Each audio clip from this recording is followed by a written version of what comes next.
Greeks, Romans, countrymen, lend me your ears. I come to bury Caesar, not to praise him. The evil that men do lives after them.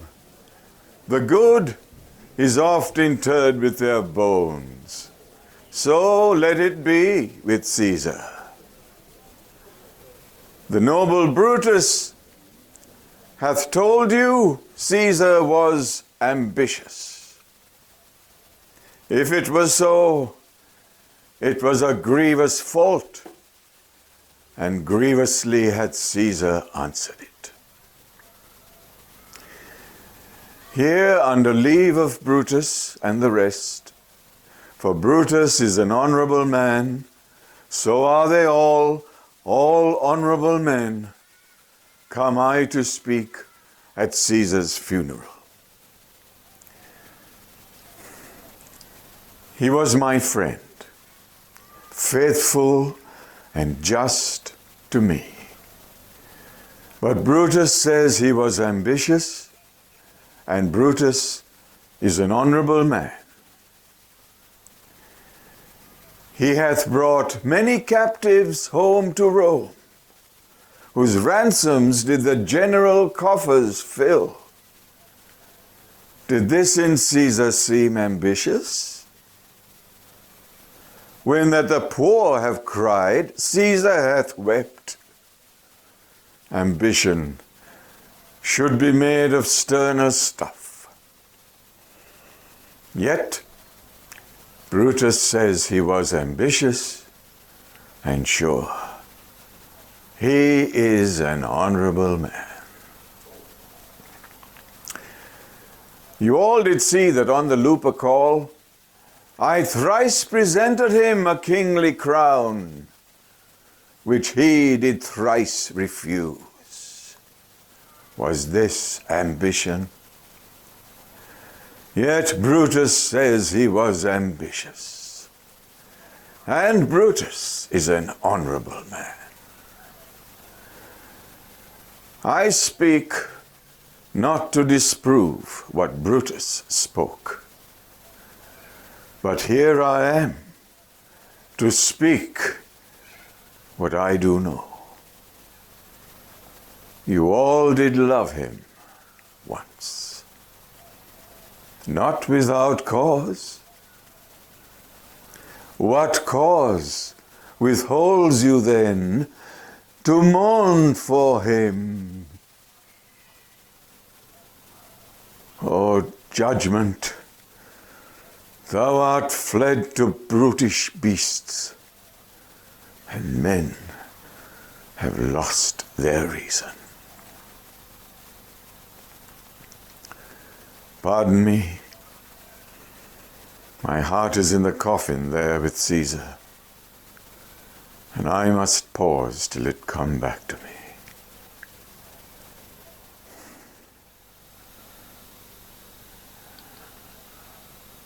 But yesterday, the word of Caesar would have stood against the world. Now lies he there, and none so poor to do him reverence. O masters, if I were disposed to stir your hearts and minds to mutiny and rage, I should do Brutus wrong and Cassius wrong, who you all know are honorable men. I will not do them wrong. I rather choose to wrong the dead and myself and you than I will wrong such honorable men. But here's a parchment with the seal of Caesar. I found it in his closet. 'Tis his will. Let but the commons hear this testament. which, pardon me, I do not mean to read. And they will go and kiss dead Caesar's wounds, and dip their napkins in his sacred blood, and beg a hair of him for memory, and dying mention it within their wills, bequeathing it as a rich legacy unto their issue.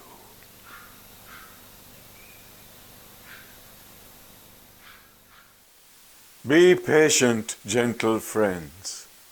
I must not read it. It is not meet you know how much Caesar loved you. You are not wood, you are not stones, but men. And being men, hearing the will of Caesar, it will inflame you. It will make you mad. 'Tis good you know not that you are his heirs.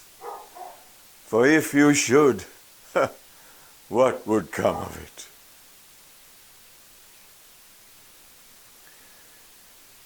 Be patient. Will you stay a while?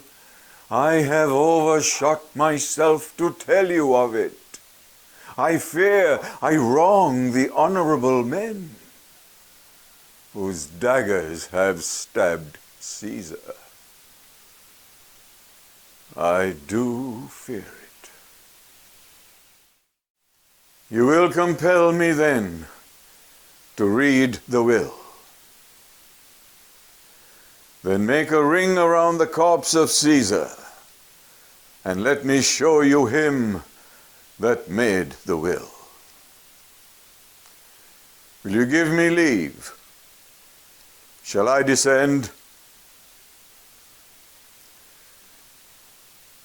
If you have tears, prepare to shed them now.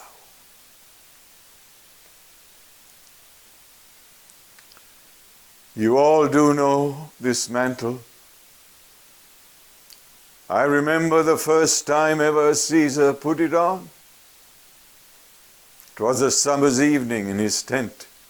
That day he overcame the Nervi. Look, through here ran Cassius's dagger through. See what a rent the envious Casca made. Through here the well-beloved Brutus stabbed. And as he plucked his cursed steel away, mark how the blood of Caesar followed it, as rushing out of doors, to be resolved if Brutus so unkindly knocked or no. For Brutus, as you know, was Caesar's angel. Judge, O ye gods, how dearly Caesar loved him. This was the most unkindest cut of all. For when the noble Caesar saw him stab, ingratitude, more strong than traitors' arms, quite vanquished him. Then burst his mighty heart, and with his mantle covering up his face, even at the base of Pompey's statue, which all the while ran blood, great Caesar fell. Oh, what a fall was there, my countrymen! Then I and you and all of us fell down, whilst bloody treason flourished over us. Oh, now you weep, and I do perceive, I see the dint of pity. These are gracious drops, kind souls. What you but weep when you behold our Caesar's vesture wounded? Look you here, here is himself, marred as you see by traitors. Good friends, sweet friends, let me not stir you up to such a sudden flood of mutiny. They that have done this deed are honorable. What private griefs they have, alas, I know not, which made them do it. They are wise and honorable, and will no doubt with reasons answer you. I come not, friends, to steal away your hearts. I am no orator, as Brutus is, but as you know me all, a plain, blunt man that love my friend, and that they know full well that gave me public leave to speak of him. For I have neither wit, nor words, nor worth, action, nor utterance, nor the power of speech to stir men's blood. I only speak right on. I tell you that which you yourselves do know. Show you dead Caesar's wounds, and bid them speak for me. But were I Brutus, and Brutus Antony, there were an Antony that would ruffle up your spirits and put a tongue in every wound of Caesar that would move the stone